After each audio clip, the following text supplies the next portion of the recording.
सर्व स्वामी भक्तांना माझा श्री स्वामी समर्थ. तर आज आपण श्री स्वामी चरित्र सारामृताचा 8वा अध्याय घेणार आहोत. 8म अध्याय. श्री गणेशाय नमः. जय जयाजी सुखधामा, जय जयाजी परब्रह्मा, जय जय भक्तजन विश्रामा, अनंत वेशा अनंता. तुझ्याच कृपेने निश्चित अल्पवर्णले स्वामीचरित्र, पुढे कथासुरस अनंत वदवता तू तयाळ. मागील अध्यायाचे अंती विष्णुबुवा ब्रह्मचार्याप्रती चमत्कार दाविती येती ते चरित्र वर्णिले. अक्कलकोटी वास केला, जन लाविले भजनाला, आनंद होत असे सकला वैकुंठ मास नगरीते. राजे निजाम सरकार त्यांच्या पदरी तप्तरदार, राजे राय बहादर शंकरराव नामक 6 लक्षांची जहागीर, त्याप्रती सकल सुखे अनुकूल असती, विपुल संपत्ती सत्तती काही कमती असेना. परिपूर्व कर्म आधार त्यासी लागला ब्रह्मसंबंध, उपाय केले नानाविध परी बाधा न सोडी. संबंध बाधा म्हणून चैन न पडे रात्रंदिन, गेले शरीर सुखून गोड न लागे अन्न पाणी. नावडे भोग विलास सुखोपभोग कैंचा त्यास निद्रा नयनची रात्रंदिवस चिंता नळे पोळले.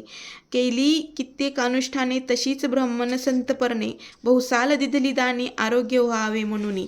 विटले संसार सौख्याशी, त्रासले या भव यात्रेसी, कृष्णवर्ण आला शरीराशी रात्रंदिन चैन नसे.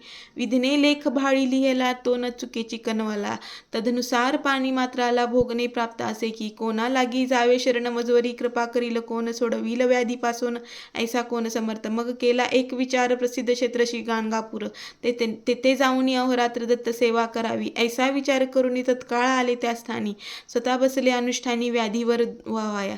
सेवा केली बहुवस ऐसे लोटले 3 मास, एके रात्री तयास स्वप्नी दृष्टांत झाला. अक्कलकोटी जावे तुवा, तेथे करावी स्वामी सेवा, यतिवचनी भाव धरावा, तेथे व्याधी जाय दुरी. शंकररावाची भक्ती स्वामीचरणी काही नव्हती, म्हणून दृष्टांतावरती गाणगापूर न सोडिले, ते तेथेची राहिले. आणखी अनुष्ठान आरंभिले, पुन्हा तयासी स्वप्न पडले अक्कलकोटी जावेत्वा. हे जाणून हितगोष्टी मानसी विचारून शेवटी त्वरित आले अक्कलकोटी प्रिय पत्नी सहित. अक्कलकोट नगरात शंकरराव प्रवेशत, तो देखिले जन समस्त प्रेमळ भक्त स्वामींचे. स्वामीनाम वदती वाचे, कीर्तन स्वामीचरित्रांचे, पूजन स्वामीचरणांचे, आराध्य देवत स्वामीच. तया नगरीत नरनारी कामधंदा करिता घरी, स्वामीचरित्र परस्परी प्रेमभावे सांगती. कित्येक प्राप्त साने करुणी, पूजा द्रव घेऊनी अपवया समर्थचरणी जाती अति त्वरीने. महाराष्ट्र भाषा उद्यान पदकुसुमे निवडून, शंकर विष्णू दोघे जन स्वामीचरण पूजती. इति श्री स्वामीचरित्र सारामृत नाना प्रकार प्राकृत कथा संमत, सदा परिसोत प्रेमळ भक्त. 8माध्याय गोडहा. श्री स्वामी चरित्र चरणारविंदार्पणमस्तु. इति श्री स्वामी चरित्र सारामृत 8माध्याय. श्रीरस्तु.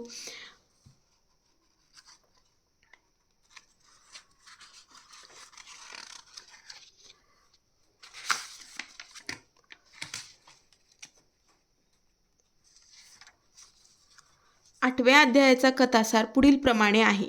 मागील अध्यायामध्ये श्री स्वामींनी विष्णुबुवा ब्रह्मचारी यांचा वृथा अभिमान हरण केला याविषयीचा कथाभाग केला आणि या अध्यायामध्ये शंकरराव राजेराय बहादूर यांची कथा वर्णिलेली आहे. अक्कलकोटची जनता श्री स्वामीचरणी भक्तीस लागले, त्याचप्रमाणे आजूबाजूंच्या अन्य प्रांतातील मंडळीही श्री स्वामींच्या भक्तीस लागली.